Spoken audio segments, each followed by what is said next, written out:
So, welcome everyone. I'm really excited that you could be with us tonight. Tonight we have our friends at Sterilray. You all know John Neister. He's a familiar face around here now. And then we have Ed Neister himself, the guy behind the light, the guy who's opening up the world for us. So we're really excited to get to hear some more of the scientific, technical details about the light and let Ed sort of clarify for us some of those kinds of questions that we have.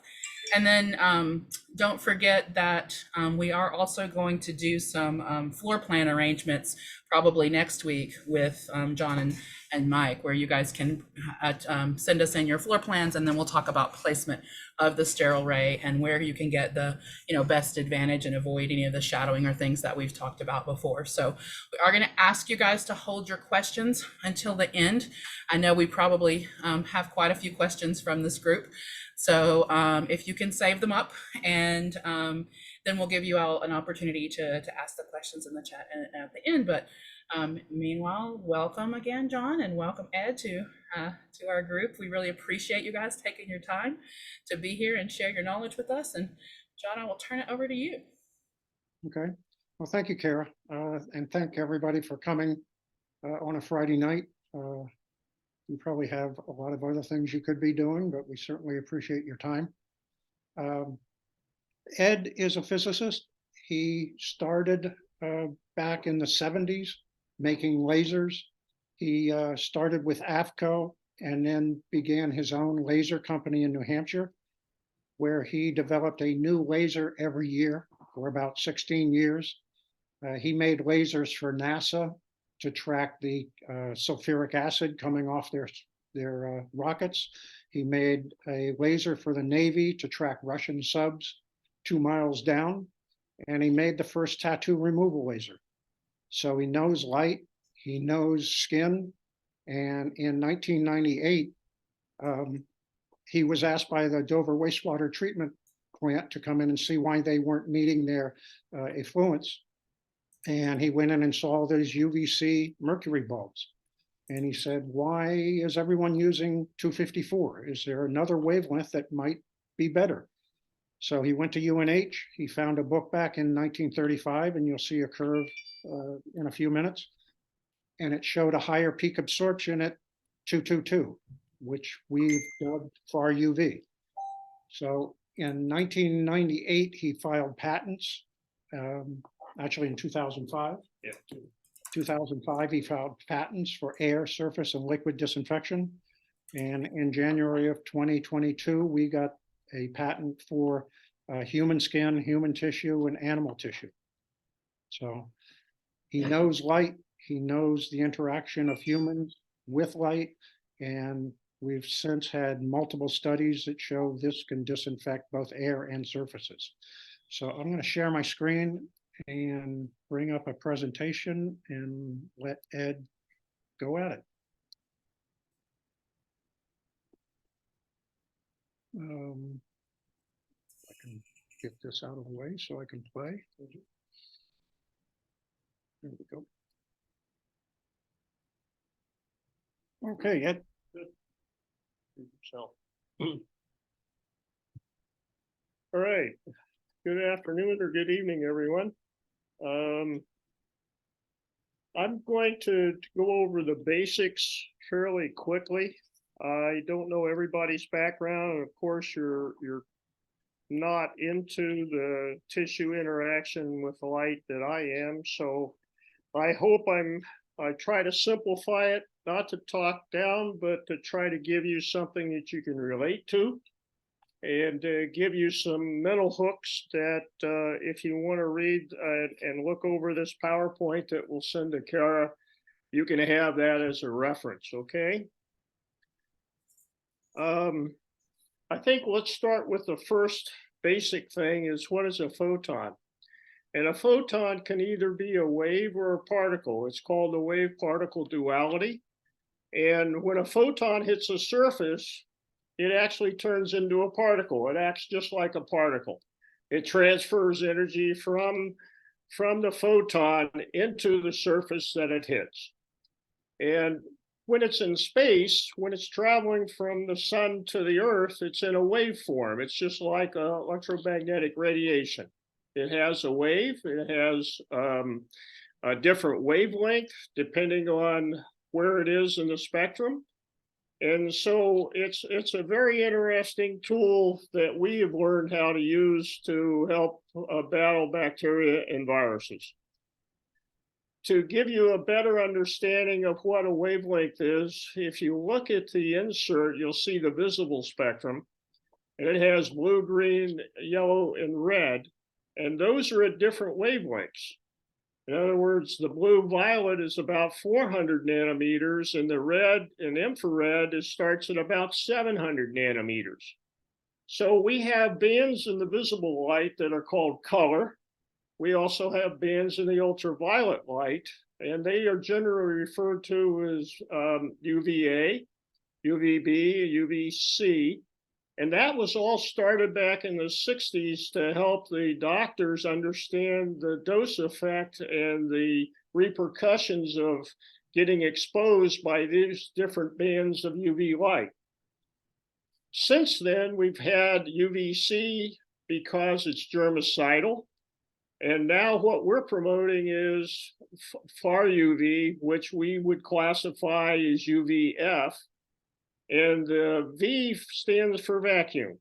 And what that means is that wavelengths below 180 nanometers can only be used in the laboratory if you're working in a vacuum. That's because oxygen and water vapor absorb those wavelengths in less than a millimeter. So now you have an idea of going from the infrared to the X-ray, visible light, and ultraviolet.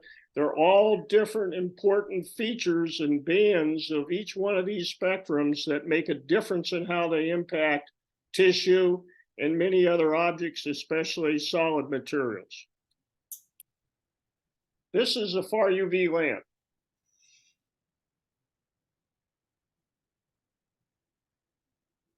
And you notice that what's unique about the lamp is that it has a different type of emission characteristic. It looks like little spiders, and that is generating photons. And how do you generate photons? Well, what we're doing is passing ions through a gas, and that gas is between two cylindrical tubes of fused silica with the vacuum first, and then we fill it with a special gas. And then we charge the surfaces of the fused silica, the quartz tube, with voltage, and we make ions in the gas space. That those ions impact the gas molecules. They accelerate those molecules to a higher energy state, and by Einstein's law of conservation, it has to drop back down to a ground state, and it makes a photon. So it's a fairly simple process once you understand the concept.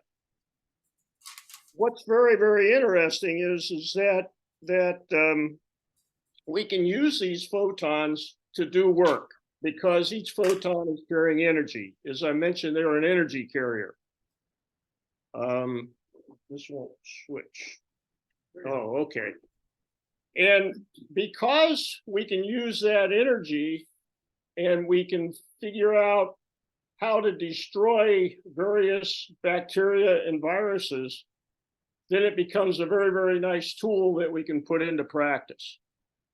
So now let's get into what a viron is and how does it disinfect? Well, you notice how somebody coughs or breathes, they actually eject bioaerosols. These are small air bubbles, if you will, that can go all the way down to 1/10 of a micron. Now, a micron is a millionth of a meter. So that's 1/10 of a millimeter. So it's pretty small. And when it gets that small, it's carried by the breeze in the air and the currents in the room. But you notice there's a big difference between a bioaerosol bubble that's 1 to 10 microns. They fall to the surface fairly quickly. But it's the small ones that are really bad for human exposure. And because when you have less than 20% relative humidity in the room, the 0.1 to 0.5 micron aerosols can float in the air for up to 8 hours. So that really increases your chance of inhaling those if you're in the room when somebody is sick. And one of the interesting things about the human body and the lung is that it has a mechanism that makes bioaerosols every time you exhale. A lot of people in the media world don't understand that, but as you breathe, you are exhaling viral particles. And that's only if you are sick and have a virus that's reached the stage where it's actually promoting itself through exhales. One of the fascinating things about this is that we have learned to use these bioaerosols to study the human body, because those bioaerosols contain all the residuals that exist in the lung area. That's all the trash, if you will, that exists in the alveoli and in the lung system. And you can tell a lot about the human body by examining those. And that is the latest state of the art.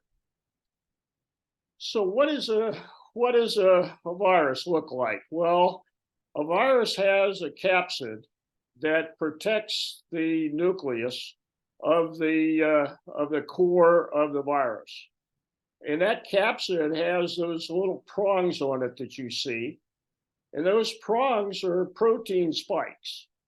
And how they infect is that they look for and attach to various cells in the lung that accept those. And once they attach, then the virus can take that cell and mutate it into something that becomes a workhorse for the virus to promote more viral particles. One of the interesting things about viruses is that they're very, very small. Their size is about 10 to 15 times larger than a water molecule. Can you believe that? I mean, they are small. And so what I've tried to do is to give you a graphic. If you consider a viral particle like the size of a baseball, that's a hard ball, and the 0.22 micron wavelength photon diameter is, when it hits a surface, is about like a soccer ball in comparison. So one impact with a photon from the 222 lamp, the FarUV lamp, will totally engulf the viron. And because the energy of that photon is so much greater than the molecules dissociation energy, it actually ruptures the RNA that makes up that viron. And this gives you an idea. I'm sorry, Ed, I don't want to interrupt you, but we've had a lot of talk about that. I don't know if you can go back to that slide. Sure. Can we clarify something? When you talk about the soccer ball versus the baseball, you're not Yep. talking about the actual particle size. You're talking about the amount of energy contained in that particle. Am I understanding you correctly? Yes and no. Talking about the energy, you refer to that as 540 kilojoules per mole, which is the photon energy in that soccer ball. When you talk about the photon hitting a surface, it actually has a diameter, a particle diameter of 0.22 microns. And the viral particle has a diameter of 0.05 to 0.08 microns. So it's 3 to 4 times larger. The photon is 3 to 4 times larger than the viron. So it only takes one photon of 222 to impact a viron and totally destroy it. And that fits with the first law of photochemistry. If you have a photon and you have absorption, then you're going to get one effect by that photon being absorbed. So the photon blows up when it hits a surface? No, a photon doesn't blow up. The viral particle blows up. I'm just trying to wrap my head around this because we've had a lot of questions about this. So a photon is a subatomic particle, right? And a viron is made of many molecules. So when we talk about size relative, it's sort of hard for us who are not physicists to wrap our mind around the fact that a subatomic particle is going to be larger than a multimolecular structure. So can you speak to that a little bit? Sure. The photon isn't really classified as a subatomic particle. Okay. It's got a wavelength of 0.22 microns, which says that when it impacts a surface, that wavelength is the same size as the particle that is formed when it hits a surface and impacts it. So now you're talking 0.22 microns of size when a photon that's very, very tiny, but because of its wavelength, it only replicates a particle size equal to its wavelength, 0.22 microns, 0.22. It's not subatomic particle. Okay. It's got a wavelength characteristic and it's got a particle characteristic only on impact. Okay.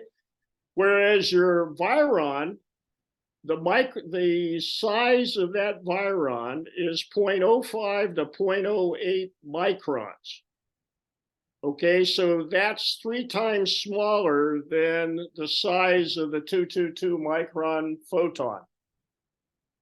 And 0.08 microns is about 10 to 15 times larger than a water molecule.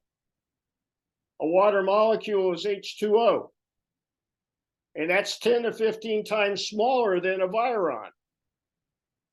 So now you get an idea of the magnitude of subatomic particles. Yes, they are subatomic, but the viron's not subatomic either. It's a living biomolecule system. Okay, I hope that helps. A little bit. I'm still going, okay, so it's floating through the air. It's not a particle, it's a wave. And so the length of the wave is then what determines the size of it once it impacts, if I understood you correctly. That's correct. So as it's going through the air, it doesn't have a diameter, it has a wavelength. That's correct. And then once it impacts, it gets a diameter because it basically assumes a particle form. So it's like a morphing thing, which is hard to sort of wrap our heads around. Well, I can give you a better description. I was at Cape Canaveral when the second Saturn V lifted off, and we did some very, very interesting tests. And I can tell you for sure that I had a visual that confirmed that photons going through the air look just like a photon torpedo by Star Trek. So if you want to know what a photon looks like, go to Star Trek and watch a photon torpedo. All right. And I can confirm that, but I won't do that now. I'll do it at the end if somebody's interested. All right. It's an interesting story. Okay, we can continue. Thank you so much. You're welcome. So what we're looking at is a protein, and a protein has a very, very unique chromophore that's much stronger than amino acids. So a protein consists of amino acids, but it has some sulfur bonds on it, and it has what they call sugars on the tail end that turn it into a protein. What's critical of proteins is that they are the building blocks that give the viral particle the ability to take over a cell structure and take over the activity of the cell. So it's the proteins that are really critical to infection. And here is an example of the book that I found in 1935 that shows what they call peptide bonds, which are formed and make the proteins that peak at 200 nanometers, and the amino acids that peak at about 260 nanometers. And all the curves in the technical journals after about 260, 265 only showed the 260 nanometer curve.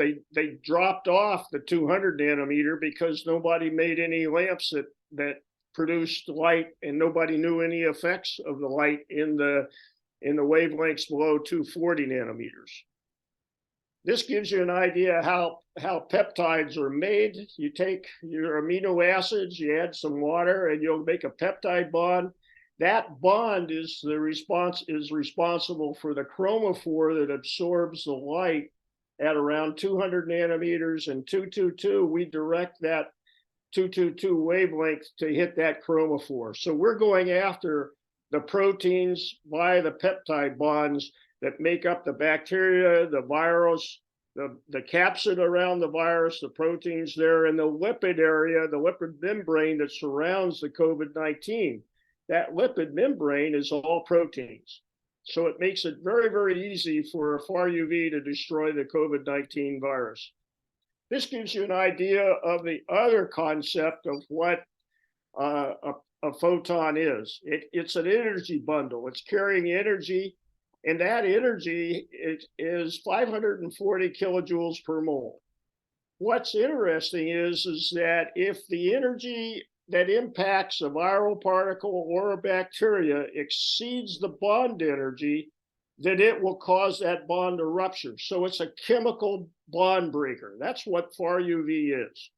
And if you look down, you see the sulfur bond has a kilojoule per mole of 498. That's less than 540.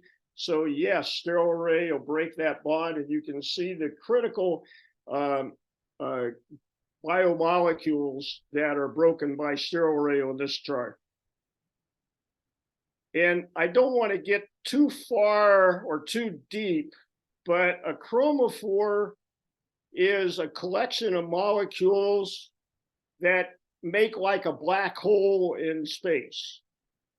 They form an antenna and absorb that particular wavelength. So if you look at the curve, it says n = 3, and see that arrow pointing to that peak. That says a wavelength of about 280 nanometers is going to have an effect on that biomolecule. But if we change the electron structure of the molecule structure and bring in other atoms, then we can get a biomolecule that has a replication of 4. In other words, 4 units, if you will. See how it shifts the wavelength? So that is what's really the key of how we make the FarUV light really go after and destroy bacteria and viruses, is because we use this knowledge. What's interesting about what we physically do to a protein is like a slinky. This gives you a representation of that, and you can look at it. But I want to give you a visual. If you take a regular slinky, a metal slinky, and what 254 does, they talk about dimer formation. All that is like coloring different parts of the slinky with a magic marker. But what a photon FarUV does is it actually cuts the slinky. It actually breaks the bond. So now you have part of the slinky falling away, and that molecule cannot recombine. It's physically separated. So that is the fundamental difference between FarUV and 254 UVC. To give you an impression of what that means, if we do a single pass reduction kill in the air, look at what we see. UVC hardly made a difference. FarUV Sterilray got 100%. So that gives you a visual of how important it is to have the right wavelength that has high photon energy and good size to break bonds. It's important that we do a chemical bond breaking, not just form dimers. One of the interesting things about disinfection is that we have several, we have the surface disinfection, and then we have air disinfection. So this deals with air disinfection, that deals with surface disinfection. What's critical is that surface disinfection, we need to know what the infectious dose is of the bacteria that's on the surface or the virus that's on the surface. So when we touch it with our hands and bring it to our face or mouth, can we get the disease? And to give you an idea of that, on the surface, the norovirus takes 10 viral particles, whereas MRSA takes about 400 to 500. So that's why the cruise lines need a log-3 reduction, is because generally high-touch surfaces have 5,000 CFUs or bacteria or viral particles on a high-touch surface. So if we got a 1 log reduction, we'd have 500 left. 2 log, we'd have 50. But 3 log, we'd only have 5, which is less than the infectivity level. So it's important to understand what we're trying to accomplish as far as getting the infectivity level below the infectious dose. And to do that, we also have to bring in time, which is the exposure of the light to the surface. With air, it's very, very different. And the reason why is that in air, the bacteria and the viruses are basically not clumped together. They are free to move around. In some cases, they'll clump, but they don't clump nearly as much as they do on a surface. So if you have fewer bacteria to be exposed by the light, then it takes just a few photons to break that bond and to kill that particular bacteria. Whereas on the surface, if you have a pile of bacteria on top of each other, you got to bore through all the bacteria on the top to get the last ones on the bottom. And that's why it takes so much energy to get the surface versus why it takes one photon and one impact will take care of the air. One of the interesting things about the efficiency in the air is if you look at the 3 different charts there, you have the small a, and then you have a medium A, and you have the big A. And what that means is that as the photons move from the lamp to a distance, they're traveling at a foot per nanosecond. So it takes 1 microsecond for a photon to go 1,000 feet. It's going to go that 1,000 feet if it doesn't hit anything. And it's not going to hit molecules, but it is going to hit viruses. And it's going to hit any bacteria. So the critical part is for air, we really look at a probability for how long it's going to take to destroy those viral particles or bacteria in the room. So if we have one person infective and shedding a virus, they may be producing 200 to 1,000 viral particles per exhale. That's 15 times a minute. So in 1 minute, you could have 1,000 times 15 or 15,000 viral particles floating around. So what is interesting is if you look at the chart, the 3 different curves, is that if we're real close to the lamp, the probability of impact is pretty great because you got all the photons hitting a very, very small area. But if you go further and further away, the photons are spread out just because they're going in a straight line. Don't forget, light doesn't change direction. It goes the same way all the way until it hits something. So now the photons are spread out, but they're random. So now the question is, what is the probability for us to hit a viral particle moving at 1 foot per second at 100 feet? Well, we're going to ask a probability specialist that question and get an answer.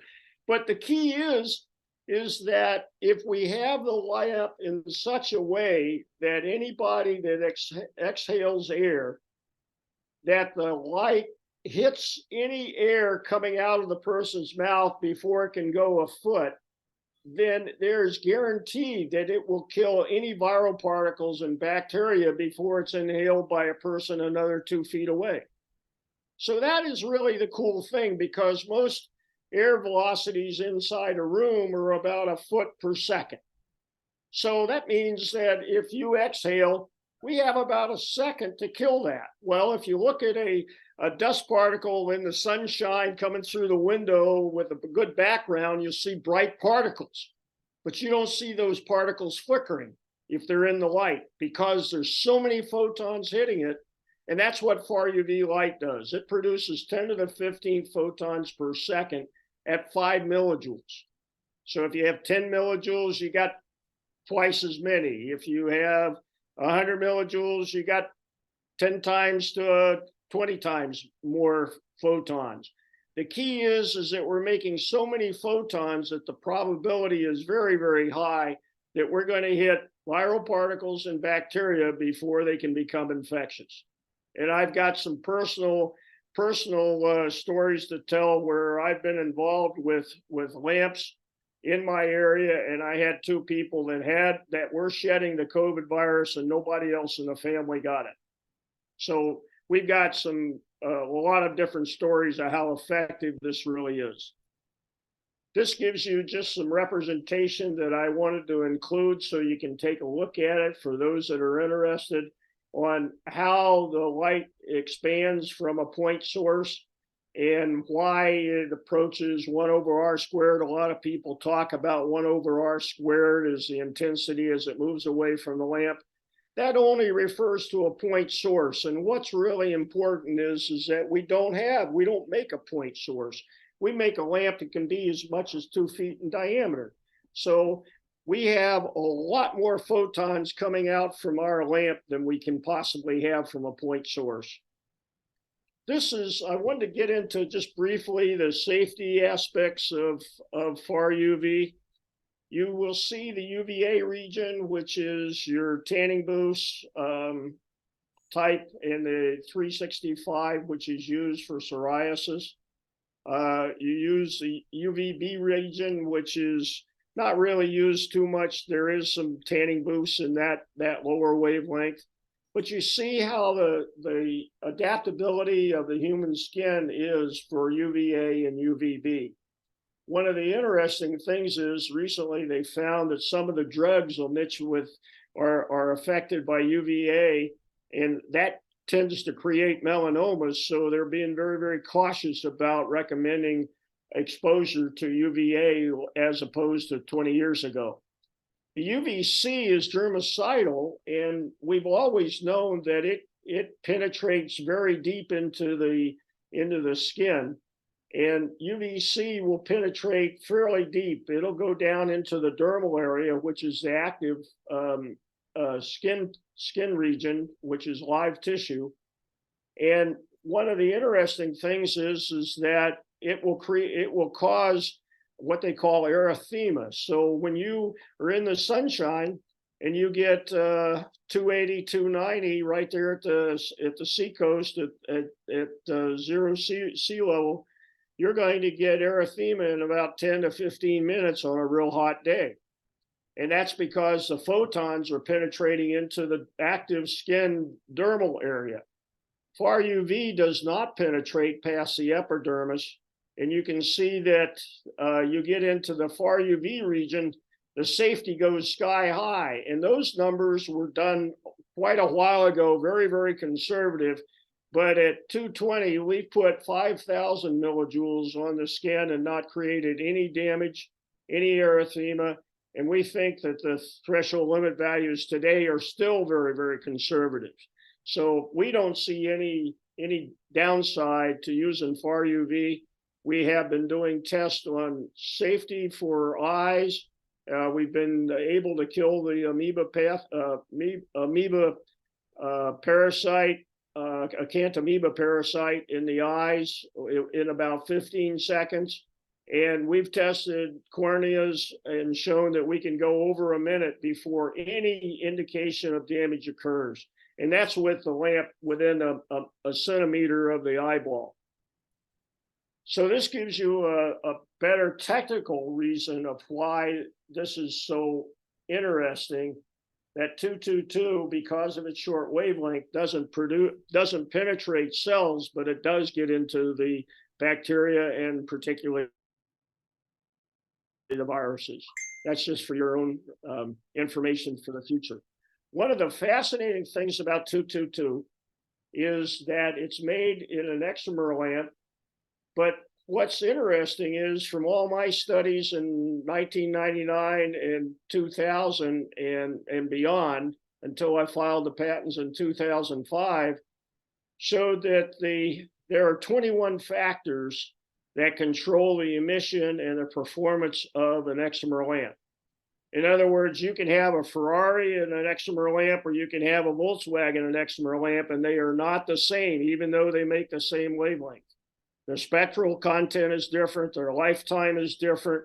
But what's really interesting is that in the development, I found that we could make 257 because the one particular gas additive in the lamp is combining two of those same molecules and producing 257. Well, 257 can be dangerous if the exposure is very high. But our lamps do not produce a very high exposure at 257. So therefore, we don't need a filter at all. Whereas all the other lamps that we've seen produce a lot of light at 257. And I like to compare it to a 100-watt light bulb versus a night light. Our lamps are produce almost 90 times less at 257. So that means that if you had a 100-watt light bulb, you might get 1 watt of power, light power, out of that lamp. And if you look at the difference in a room and you have a 1-watt night light, you can barely see that, but you turn on the light bulb and you're going to see that in pretty good shape. That shows you the difference between that. Whereas the lamps that require the filter are only 14 times down. So they're in the order of 8 to 10 watts, about 10 times more emission at 257. So in the course of a day, you can start to exceed the threshold limit value at 257 nanometers. And that's why many of the companies in China and Japan have to use the filters, because their design of their lamp, the way they make the lamp, and all the other factors that involve the performance of the lamp, they do not understand how it controls that other wavelength 257. Whereas Sterilray lamps do not produce hardly any light at all, almost 100 times down at 257. So you never have to worry about having a filter. Okay, any questions? I've got a lot of extra slides depending on what questions, so we can get into it. Okay. I'm glad you touched on that, because the other kind of lamps that you're talking about who have the filters, aren't they also LEDs? They're not tube lamps, right? No, that's not.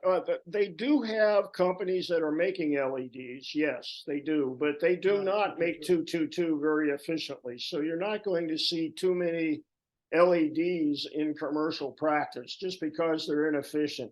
LEDs are good for visible, and then they get a little bit less as you get into the UVB and UVA area. And when you get down to close to UVC, the limit right now is about 260 nanometers. They can't go below that just because the metals absorb short wavelengths. So it's very, very difficult to make a conductive surface like an LED and not have it absorb the wavelength it's producing.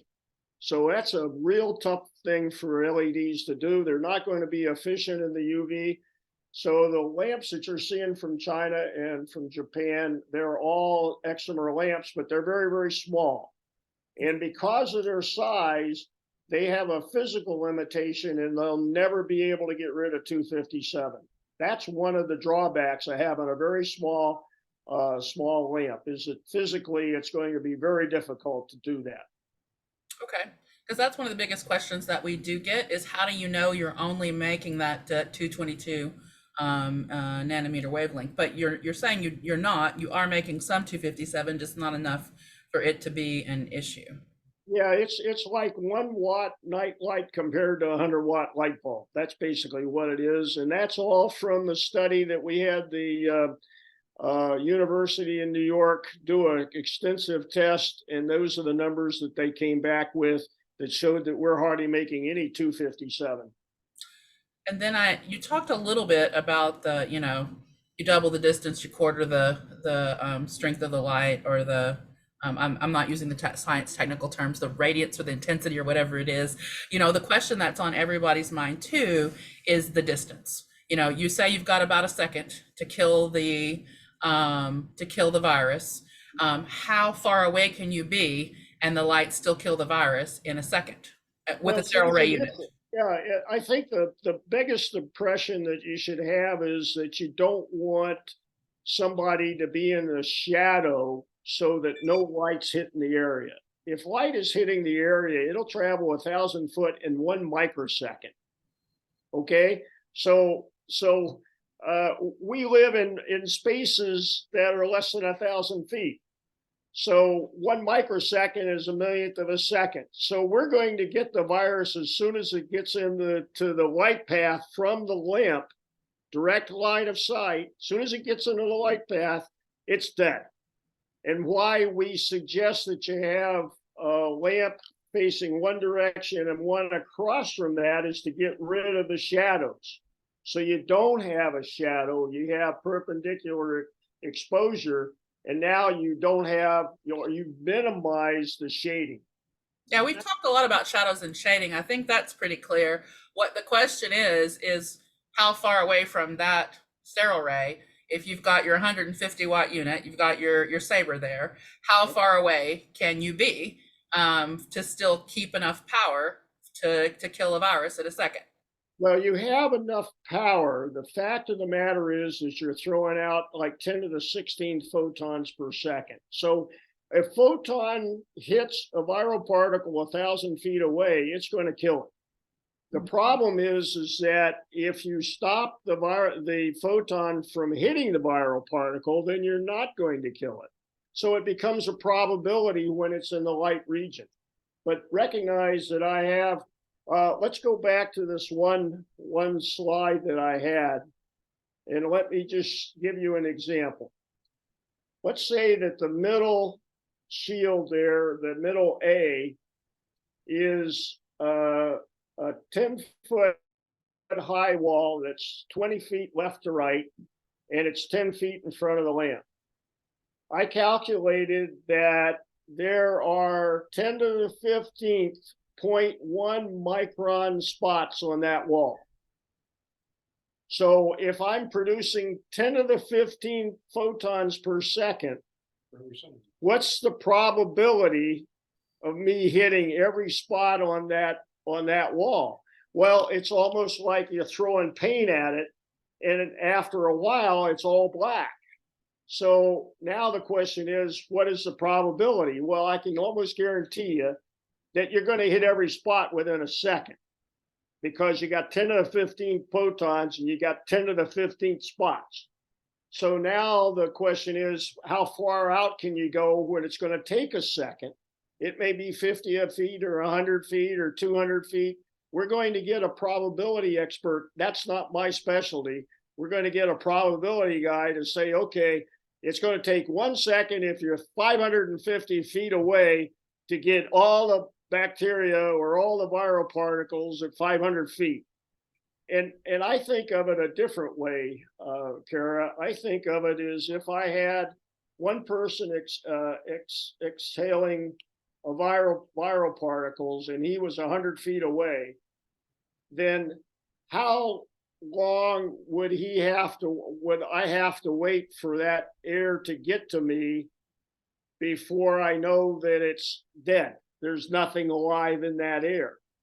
And I would say, okay, if it's 1 foot per second, if it goes 3 feet, am I going to get everything? If it's in the line of sight, I'm pretty certain it is. But we're going to find out when we get the probability guy to give us some numbers. But I would say, I'm always looking at 500 feet or 1,000 feet, because that's 1 microsecond, and that's nothing in time. I mean, every microsecond, that's a millionth of a second. So you've got 1 million times 10 to the 15 photons per second going Per centimeter. Per centimeter. Yeah. Yeah. So basically, for those of us who have living rooms, right? Like most of our living rooms are not going to be 500 feet, right? they're going to be, maybe 20 feet by 30 feet or something like that, right?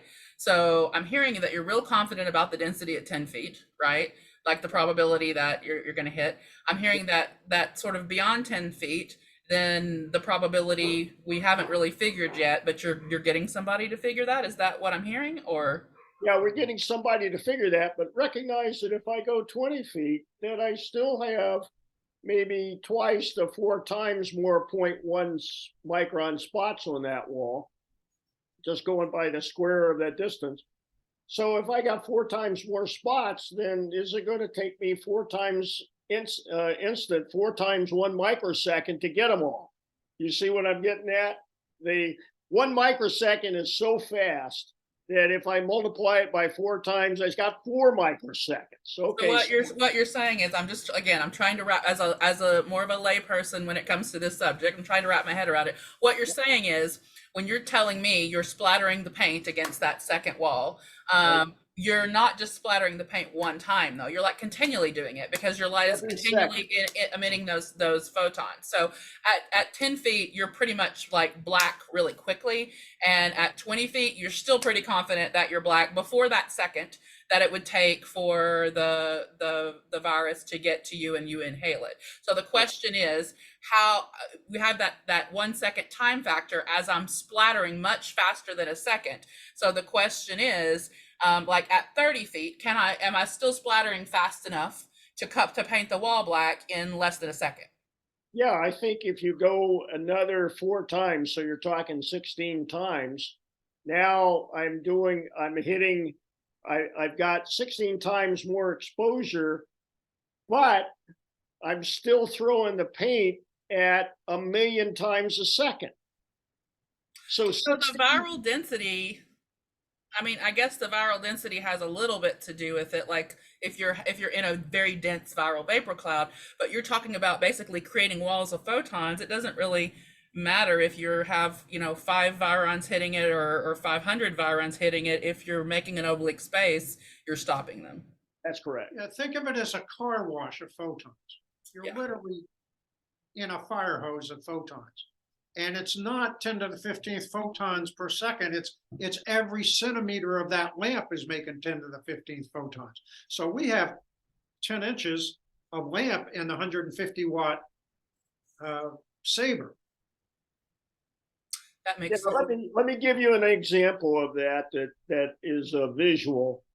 If I measure the intensity or the effluence from the sun in Somersworth, New Hampshire, then I can get on a hot day 1/10 of a watt per square centimeter. Okay. Now I can go to California that same day and make the same measurement, the exact same measurement. Why? Because I'm far enough from the sun that it acts like a point source. So if I have a big lamp and I'm producing 100 watts, then all that power is going out. If I have a small lamp and it's only producing 1 watt, I can see that with my eye when I walk into the bedroom before I turn the light on. I can see a very little glow and I turn on the light and boom, it's all bright. That is the difference between a coaxial lamp made by Sterilray and these little small lamps, is we're delivering a lot more photons than a small lamp can possibly deliver. And you can see that with your eye. Your eye's a very good detector. You see a 100 watt light bulb, it's a lot brighter than a 1 watt night light. Yeah, I think it's starting to gel in my head. I'm going to read you some questions from the chat. Okay. So the first question says, so say someone has COVID and they're 15 feet away from the saber. If I'm understanding correctly, it's 1 second for it to kill the COVID particles, or am I misunderstanding? You're misunderstanding. The reason I use 1 second is air moves a foot per second indoors. So all I'm saying is that we have at least 1 second for those photons to kill anything in the air.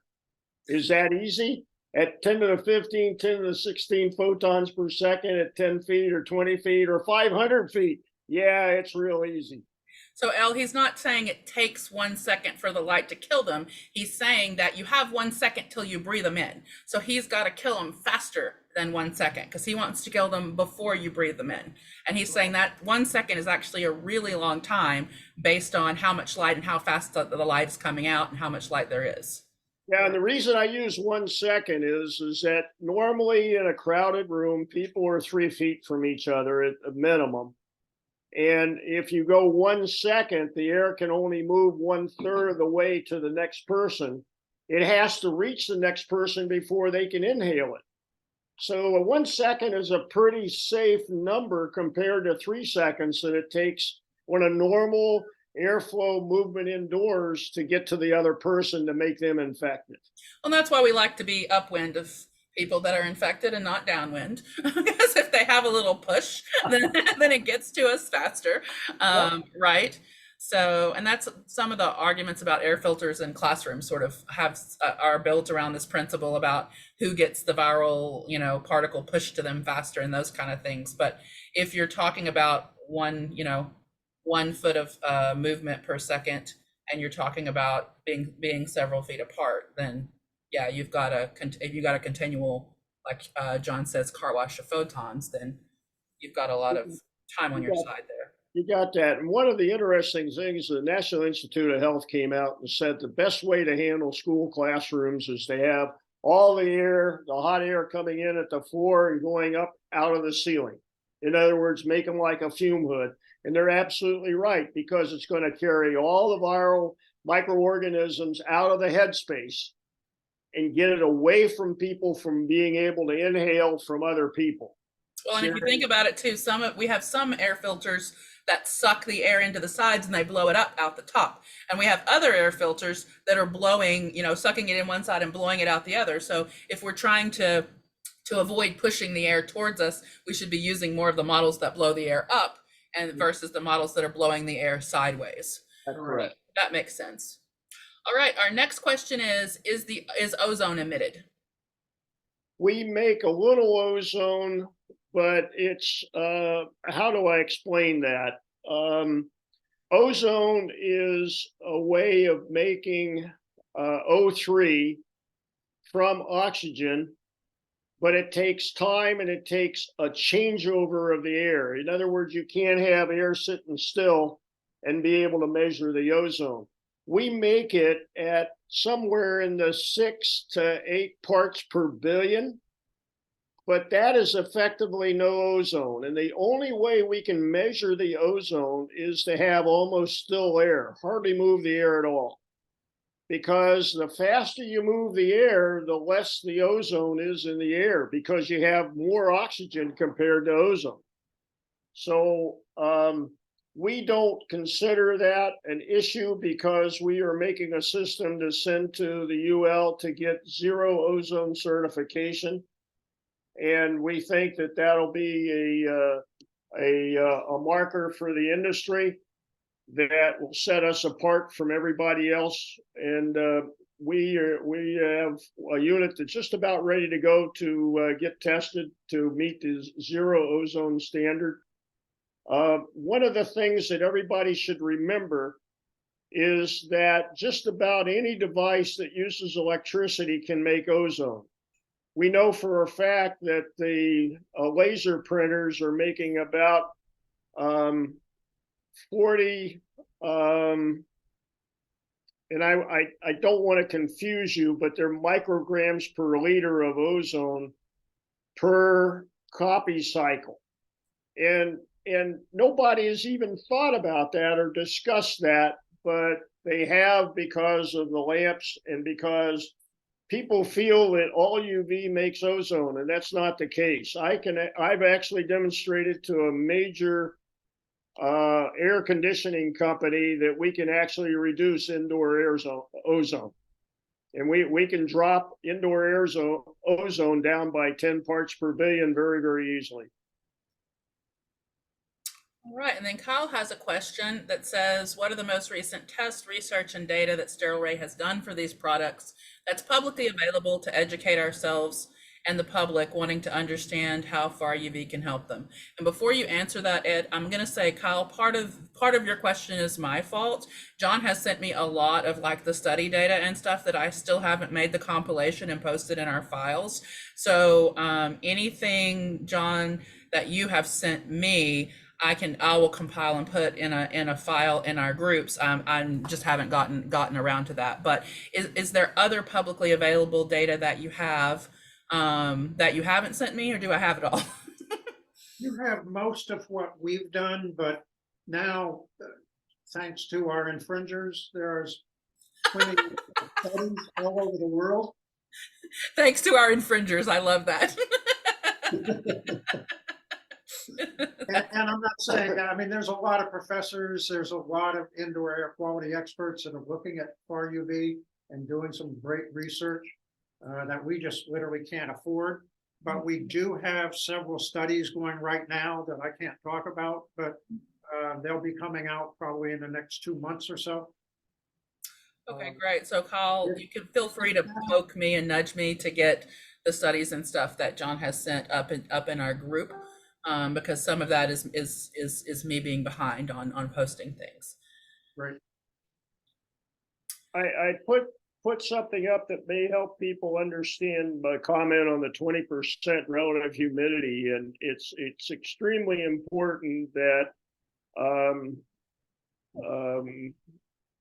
nursing homes and homes that have elderly in care have their relative humidity up as close to 50% as they can during the winter. And the reason that they don't, it has a direct impact to the number of people that get COVID in their facility. And this just gives you a report that went through and did a very, very detailed study on how relative humidity controls the airtime that the virus can stay, so that it's potentially inhalable, if you will, by people in the room. So along with a lot of us, we have our carbon dioxide meters that we're using to make sure that our ventilation is adequate. Some of them actually come, or I think it's even cheaper just to get a relative humidity. We should be also in our living spaces looking and trying to make sure that we're hitting that 50% relative humidity if we're interested in optimizing our chances of not transmitting things. Yeah, I think it's hard to get the 50% humidity in indoors during the winter here in New England and in the upper Midwest. But if anything you can do to keep water in the air, it will dramatically reduce the fly time of these bioaerosols. Now, this is talking about bioaerosols in the 1 micron and the higher. But when you get into the 0.1 and 0.05 micron air bubbles, the fly time is out to 8 to 10 hours. So this is just one study. There are many studies if people are interested. You can just Google it. Right. Great. Okay. So our questions have slowed down in the chat. Does anyone want to orally ask a question? Do you guys have any more questions right now? Or do we want to let Ed move through a few more of his extra slides? I'm going to see if I can see more people right now. Well, while you're doing that, Carol, I'll just talk to you about how I visually compare the photon movement in space to a photon torpedo by Star Trek. Yes, that would be great. I had a group that bought a laser. I've been in the laser business for over 20 years, and I made tunable dye lasers so we could change the wavelength to fit the target, just like we're doing with 222. We use the 222 nanometer to target bacteria and virus, DNA, and RNA. We had this group bought a laser, and they were looking at, for EPA reasons, looking at smokestacks to discern what the nitrogen oxide and sulfur dioxide contents were coming out of the stacks. And the EPA, NASA hired them to go down after the first Saturn V rocket took off. The solid state boosters mixing with the water created sulfuric acid and a hydrochloric acid, in a high concentration. And what was interesting to the story is that a farmer walked into NASA right there at Cape Canaveral 2 days after the Saturn I launched and said, "You need to buy me a new tractor." And they said, "What?" And he showed them a picture. It was a brand new tractor. And 2 days after the launch, it was nothing but a bucket of bolts. And so NASA said, we got to plot where these clouds are going after the Saturn takes off. So they hired this group that had the laser that I made, and we went down to Cape Canaveral, and I was asked to be there just to make sure everything was working fine. And we were 4 miles from the Saturn II launch, and I don't remember, I think it was the Gantry B, which was 4 miles away. And we had the system, it was all computer controlled. The laser fired at 10 pulses per second, and the pulse width is 300 nanoseconds of the pulse. Now, in a laboratory of 30 feet, the light looks continuous when it hits the wall. It goes from the laser to the wall, it's 30 feet, but the pulse is only 300 feet. But you couldn't discern that.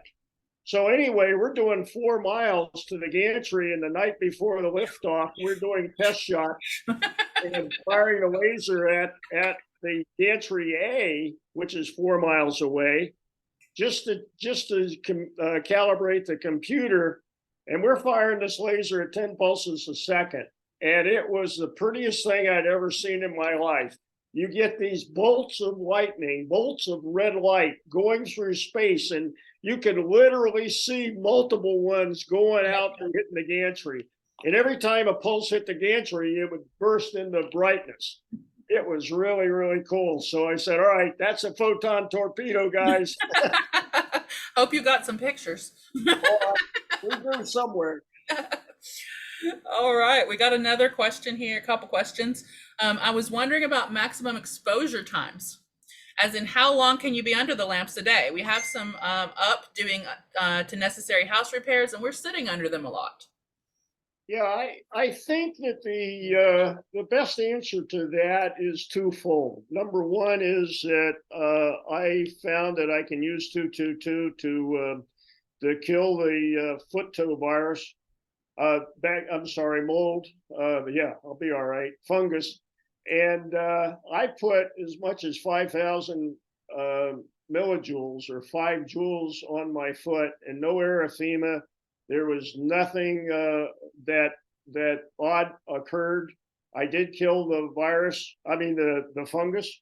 And to prove the point, about a month later, the toenail off the big toe just came right off. I mean, I killed all the fungus underneath the toenail. I got the fungus when I was playing basketball in high school, so I've had it for a while. But the interesting thing also is the dose and the time. So are you saying if we put our feet under the lights, our toenails are going to fall off? No. I'm saying you're going to kill the fungus if it's underneath the toenail. I'm teasing you, but you know someone will edit it and say that. So not really. Anyway, the interesting thing about the exposure is that it's all relegated to what we know about sunlight, and that is the threshold limit value is for a certain dose over 24 hours. And we know for a fact, because of all the studies with sunlight, that you can get a certain dose of sun every 8 hours for each 24 hours and not cause any serious damage to your skin. But if you exceed a certain number for every 8 hours for 24-hour period, that's when you start doing damage. So, and it goes as a strange number. If I have 100 millijoules exposure allowed for 8 hours, then if I'm only under that light for 4 hours, I can have 200 millijoule exposure. And if I'm under the light for only 1 hour, I can have 400 millijoules exposure. So when I did 5,000 millijoules in 5 minutes, then there was it fit the reciprocity numbers fine. So it comes down to the dose and the time that you have to be concerned about. One of the other aspects is that if you're in the room, and this was a study done by Harvard University, they showed that the average person in the room with light, with FarUV in the light, only gets about a 30% dose compared to the maximum they could possibly get if they sat still. So okay, let's just assume that I'm in a room and I'm 10 foot from the light and I'm sitting still. How long can I sit under that light? Yep. We measured the saber, and at 8 hours, you're only accumulating, if you were sit there 10 feet away and staring at the lamp, you would take on 123 millijoules in 8 hours. Okay. That's far less than the 479 of the current threshold limit value by a factor of 4. Right. So Okay, we've so- always said, and we've said this before, stay at least 7 feet away and you're fine for 8 hours or as long as you want. Okay. So yeah, if I'm 10 feet away and I've only got in 8 hours, I've only got a quarter of the safe exposure level, which is conservative. You know, if I even sit under it 16 hours, then I've got, you know, half of it. I'm still probably pretty good. So let's not, you know, hold the light right on our nose for, you know, 24 hours, but Sure. In 24 hours, you're at 371 millijoules. so basically, Moon, you can sit under your light all day. Just try to sit about 7 feet away from it. Now, what I'd recommend though is that one of the interesting things about FarUV is that you want to protect your plants because the photon energy is absorbed by the leaves of the plants, and that acts like a hot pellet. And so if you keep letting those photons hit the green leaf, it's going to basically act like a hot air gun, if you will, blowing hot air on your leaf. You're going to cause them to wither and turn black. So we want to have everybody recognize that FarUV is fine for humans, but for many plants, it's not good to have long-term exposure. Make sure they're at least 10 feet away. Okay. How big of a room could you cover with 2 sabers if you had 2 on each side of the room, like perpendicular, I'm assuming, and you're trying to accommodate shadows for all the pathogens? So if you have perpendicular sabers, sort of what's the maximum size of a room that you would feel happy that is covered, assuming that you've got perpendicular sabers without shadows? Obviously, we know if we're putting stuff in between the light and wherever it's going, assuming there's no obstruction of the light, how big of a room can you get with 2 perpendicular sabers? We'll figure that out, but each saber has about 160-degree view, as opposed to these Japanese that only have 40%, 40 degrees, I'm sorry, 160 degrees versus 40 degrees. So this saber literally in a corner is going to cover the entire room. Now, the only difference is if I'm sitting between the light and Ed, he's not covered. Right. The lamp over on the side is going to get both of us. Right. And we have, I could pan up if I had the mic, but we've got a luminaire in the ceiling, and that covers down. Mm-hmm. So it covers everybody. So the reason we have the saber or the sconce so high is it's coming down and decreases that shadow damage. But Kara, the numbers that I calculate show that if you have an 8-foot ceiling, which means your walls are only 8 feet, that you can do about a 50 to 70 foot square room with 2 units and you're good. Okay. 50 to 70 square, that's pretty good. Yep. All right. But most people really don't need 2 units if they're only having, you know, the only reason for 2 units is when you have a lot of people in the room. Well, sittings too. Sitting, right. Yeah. If you got 6 or 7 people and you can reasonably distance them and everybody can see the light. And they're moving. And they're moving around. Absolutely. Here's a question that I got. So my dad just told me someone called him, he thinks from Sterilray, and asked if he wants a $400 device. I was really confused. They knew he already bought the Saber, but that sounds to me like the X1. Does Sterilray have a small unit too? No, and that was not Sterilray who called him. Okay, that's what I thought. I thought that was really strange, and how they would know that he bought the Saber as well is also strange. So we may have to talk about that afterward. Well, he probably talked with people, and they talk with people, and they talk with people, etc. or post it on social media. Yeah. Yeah, and then the 160 degrees, yes, is that up and down and left to right? Yes. Yes. Okay, Remember, the lamp is 10 inches. right. Well, I can, if I have that at the ceiling, I mean, I have one, I'm sorry, the luminaire in the ceiling, I can get up to within a foot of the ceiling and still see part of that lamp. Great. So you can do it yourself. You can put it in the room, and as long as you can see the blue glow, you're getting photons. Like I said, I can actually take the dosimeter cards and get photons. And I didn't do the complete blackness, but I got way far out, and I can still detect your you on the dosimeter cards. So, Gary, did you understand my write-up on the dosimeter and why that's not appropriate for trying to determine the efficiency at distance? I don't think I got your right up completely. Maybe Yeah, I sent it. I don't know why you didn't get it. I'm sorry. I didn't. that's okay. Feedback. But the point of the dosimeter is that's a chemical thing. So it's not a photon counter. Oh yeah, no. I got a Quantidose card. It's not a dosimeter. I have a Quantidose card that just detects whenever the light hits it. Yep.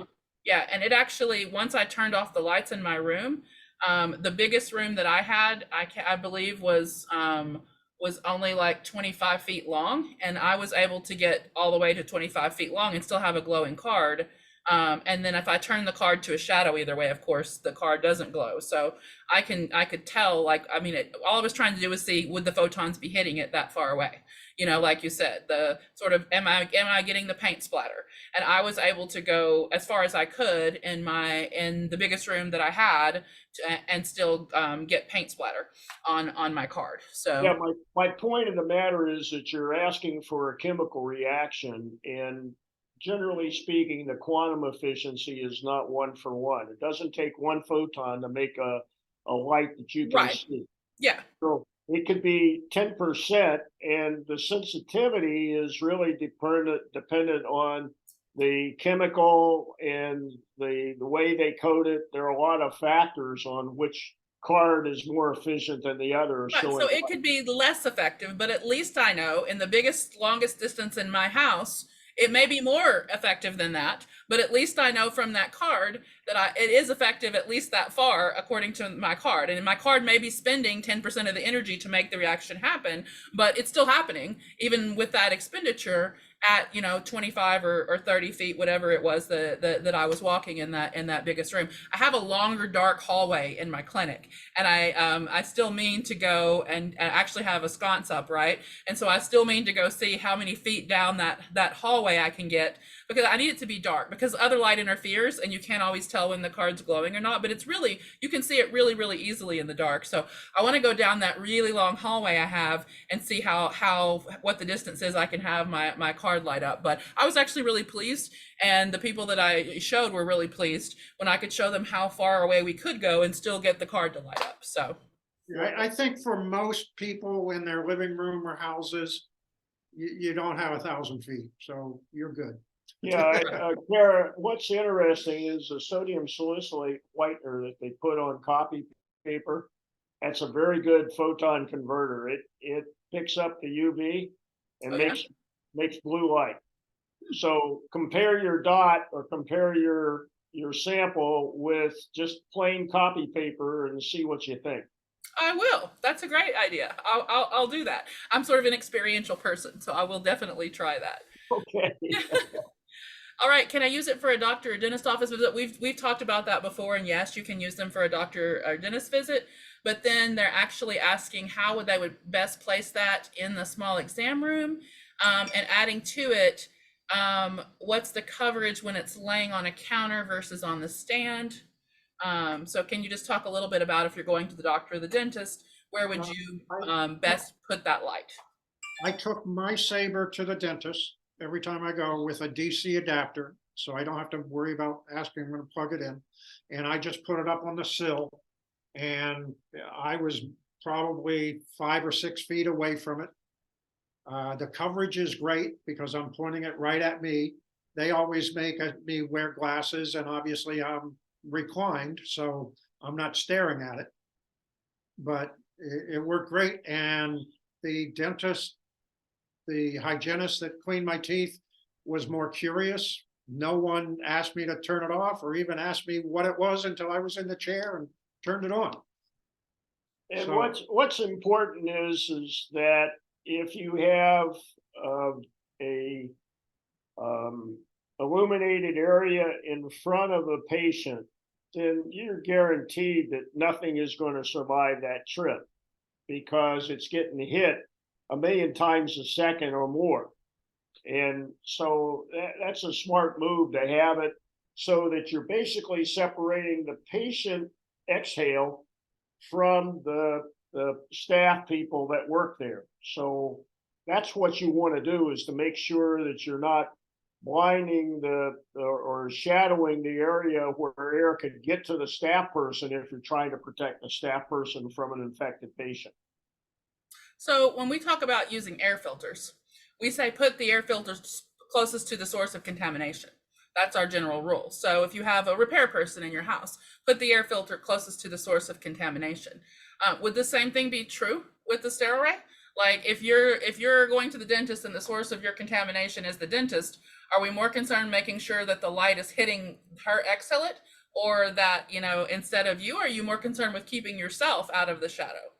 I'm more interested in protecting what I'm breathing in, because the previous patient could have been breathing 1,000 viral particles with each breath, True. and the aerosolized could be sitting there floating.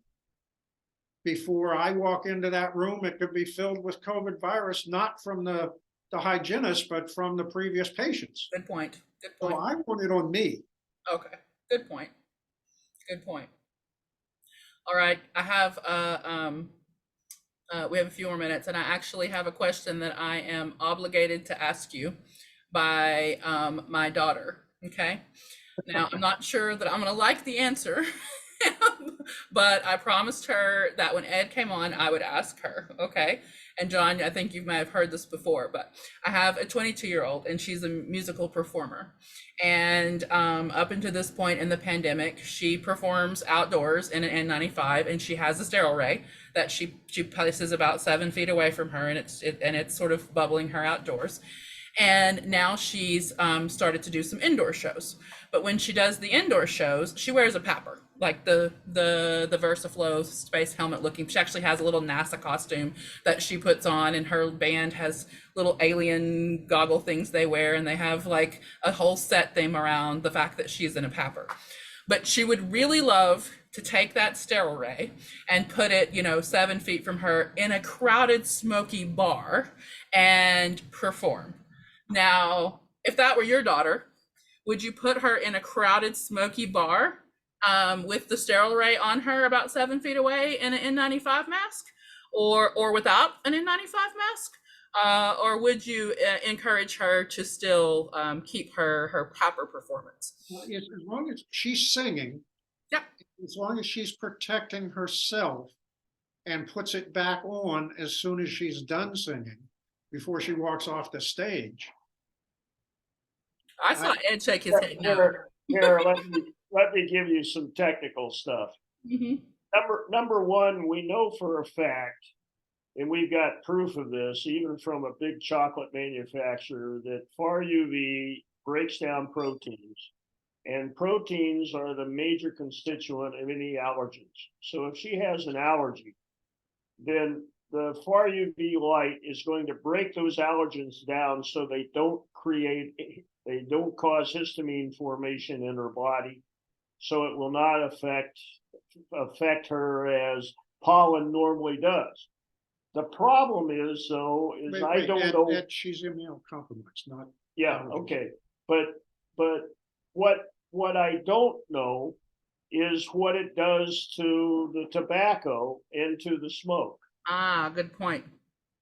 And so I would say I wouldn't put her in that environment without a mask and a filter.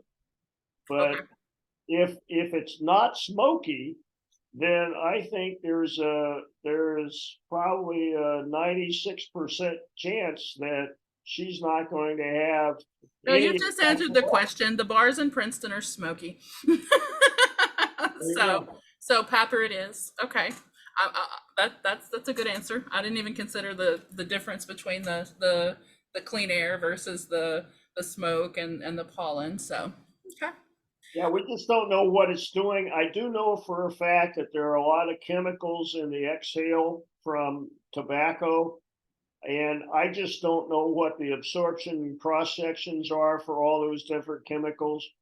And some chemicals can be cancerous, but you'd have long absorption coefficients. So you'd have to have a mile of this chemical before FarUV could do anything. So, you just don't want to take a chance if you're trying to breathe or you could breathe Right. breathing secondhand smoke. I think Well, that's a real serious problem. yeah, and there can be heavy metals, I think, in some of the smoke, or there can be metal. And you just said that the metal will absorb a lot too. So that's actually a really good point. See, I'm glad I asked the question.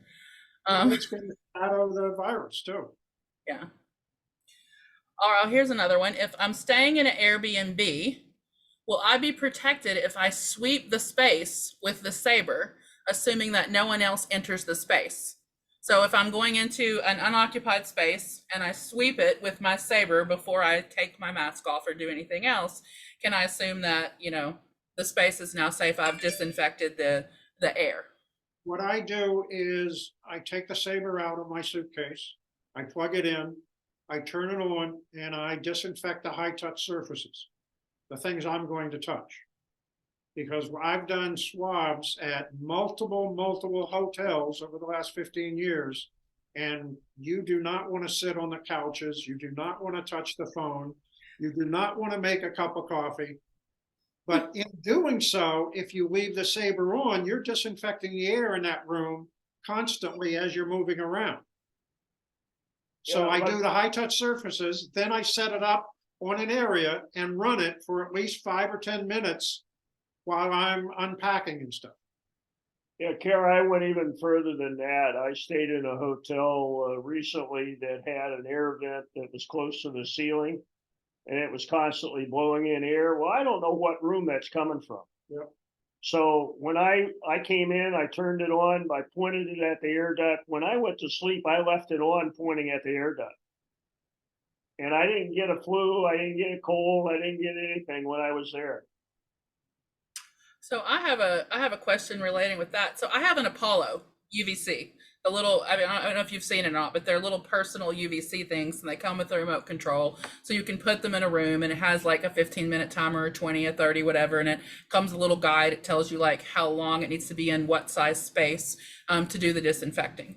And because the 222 light my skin can touch, I've always sort of thought of that Apollo as like a stronger disinfecting version. So when I've gone to like an Airbnb and stayed there, I've thrown my Apollo in the room for whatever the indicated time to disinfect it in the size. And then, I've actually not traveled with my saber yet, but if I did, I would probably, maybe set my saber up if I were, having other people come over or something like that, which I mean, I don't do also without testing, but well, anyway, I'm digressing. I'm just saying that for our audience. You guys know me. I'm very COVID cautious. But when I'm looking at your charts, one of the thoughts that occurred to me is that the 222 may actually be better at killing the virus than the UVC that I can't put my skin on. Is that what that graph was showing when you were showing like the DNA and what wavelengths will destroy it and stuff? Absolutely. The 222, I would be better off doing what Kathleen is suggesting, and sweeping the space with the saber and using the saber for a certain amount of time than I would even for my little Apollo unit. Is that right? That's correct. The amino acids do not have a strong chromophore as much as the proteins. The virus, COVID particularly, is surrounded by a protein membrane, and that's what we target is the protein. So we get the RNA very, very quickly in a viral particle. We break the proteins in the bacteria, whether they're the different types. So you can go from one type, the negative, to the positive type of bacteria, and we break down all those proteins in the membrane. So I don't want to get too technical because people's eyes will glaze over, but But the concept is that proteins have the highest chromophore, which means it's most efficient at breaking down bacteria and viruses compared to 254. So let me ask you, when you put that in, do you leave the room? Of You leave, course. you leave the apartment? Yes. Well, I mean, so usually when I have an Airbnb, it's multiple rooms. So the first room I always start with, which is also the smallest, so it usually only takes a smaller amount of time, is I stick it in the bathroom, right? And then I turn it. You mean it has a little remote control. It has a delay switch too. So and it has a motion sensor. So if you go in the room when it's on, it will click off. So it basically gives you like, I don't know, 10 or 15 seconds to get out of the room. And then it runs for however long the timer is that you've set it. So what I usually do is I go into the Airbnb. You guys can hear my Airbnb process. I go into the Airbnb. The first thing I do is open up all the windows and I throw that little Apollo in the bathroom and I haul my air filters in and I start my air filters running because I'm going to keep them continually running. Like I said, I hadn't had the Sabre long enough to have stayed in an Airbnb because we only do it like once a year or twice a year when we do that. And so then what happens is once the bathroom is UVC disinfected, then I'll take it and I'll move it to like, you know, the living room area or the bedroom or whatever. And I just go room by room.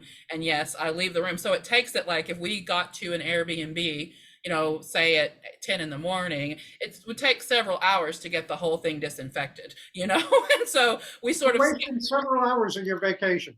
yeah, pretty much. But you know, we Sabre would do everything you've just done in probably less than 5 or 10 minutes. right. That's what it just occurred to me that I've been using this little Apollo unit when a Sabre can do it a lot more efficiently. So Yeah, look at the slide I just put up, Kara. You can see that the single pass 222 got 100%, and the 99. UVC 254 nanometer Right. got maybe 10%. yeah, that one and the other graph that you showed about the efficacy for the DNA, that really made me think, oh, I'm using the wrong thing now. Or at least I would be if I were traveling and doing that. The other thing, Kara, is you're not disinfecting the high touch surfaces in the bathroom because that thing is so far away. You would have to sit there for 10, 20 minutes, if not more. Whereas with No, the it sits in the bathroom for 15 to 30 minutes, depending on the size of the bathroom. And then because I'm extra, I go in with the Clorox wipe and some like bleach. so I'm getting the high touch surfaces, I promise. there you go.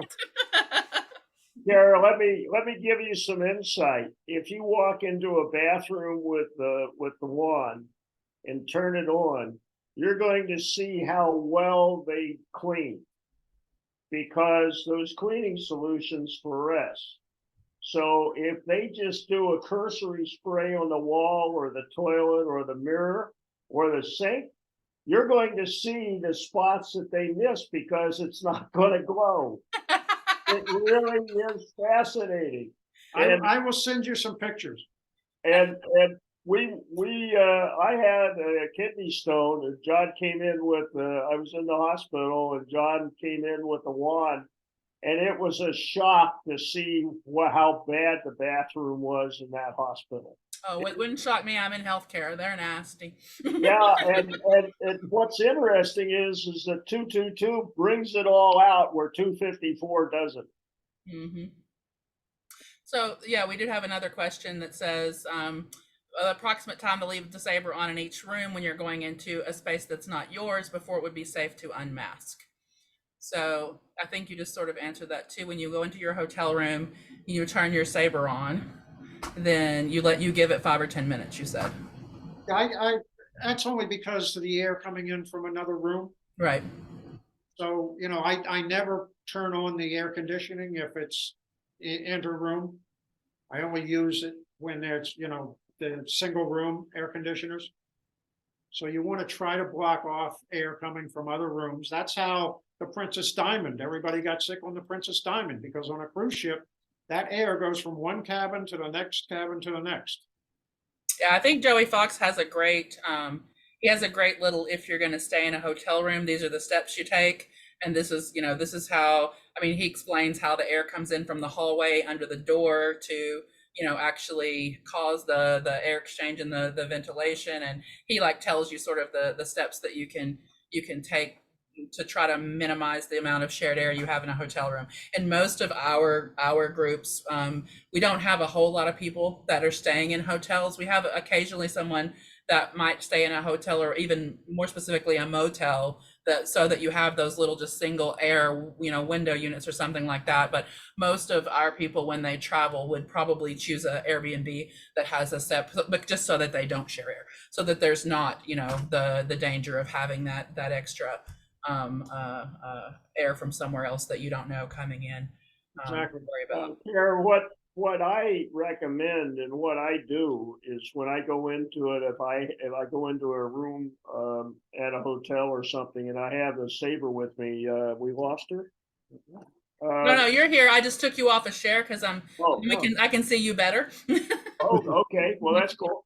I go in, I just hold the lamp close to my face so that I know if I'm breathing any air in that room, it's going through the light region. So I'm photo disinfecting everything before it gets to my head. And that's all I care about. And in 4 or 5 minutes after I go around the room, I've got all the high touch surfaces. I've got all the air. I'm fine after 4 or 5 minutes. But I just make it a point of just making a pass around the whole room, getting the bed, getting the table, getting the phone. You never use the phone anymore. Yeah. Well, I'll tell you, mentioning phones, the way I've explained this to some people, the Sterilray technology, and I mean, you're really a visionary, Ed, to come up with this and come up with it so long ago, and then have it, be practically applicable in this pandemic. And it's really changing people's lives in our group. People who before haven't seen their families in several years, and they've been able to, feel like they can safely see their families. It's helping us with our kids and their homeschool experiences. It's helping everybody be able to reconnect to our communities and our societies, and we really, really are grateful to you for that. I have explained to people, though, it's a little bit like, my grandmother, who, if I went back into, say the 1930s or the 1940s and said, look, Grandma, here is a box. There's no wires on it. There's nothing. You just type a number in and you can talk to anyone anywhere in the world. And she would have looked at me like I had lost my marbles. And so I think it's as big of a leap understanding this light and how this light can clean for us and how this light can protect us, as it would have been for my grandma to understand the cell phone technology. Now, that doesn't make this magic, right? Like, now we're all used to this, and this doesn't seem like magic to us anymore because everybody's used to using it. And I think what's happened is you've been so far ahead of the curve that we really do feel like it's like Star Trek technology. It's like it's futuristic technology that we're able to apply to our everyday lives now. So it's really amazing and really, really fascinating work that you guys have done, and we appreciate all of your efforts in helping, and we really hope we can help spread the word. I want to see these in public transit. I want to see these in healthcare. I want to see these in all the public spaces. I want to be able to go back to the library, damn it. So, I want my kids to have story time. I want to be able to put these in the schools, and I want people to understand how the technology is safe and how it can be utilized. And we, not gonna lie, we've seen it. The people who are on this call know we've seen it in the groups. We have some, Elle says she calls it witchcraft sorcery. We have some people in the group, some physicians that are like, oh, it's not studied. We don't have long-term studies of FarUV on skin. You may have these kinds of, you may have these side effects that we don't know about yet. And, to which my reply lately has been able to be, well, look, we've got the guy who's working on people's corneas, who's been able to remove tattoos from people's skin. I think we have probably one of the foremost experts advising us on this in terms of safety and efficacy for human tissues. And so thank you so much. We're all, big fans. We really appreciate you taking your time to come out here and share with us and answer our questions. Very good. Thank you. That's a great analogy, the phone. I'm going to steal it from you. Feel free. I'm going to stop the recording. In the 1870s,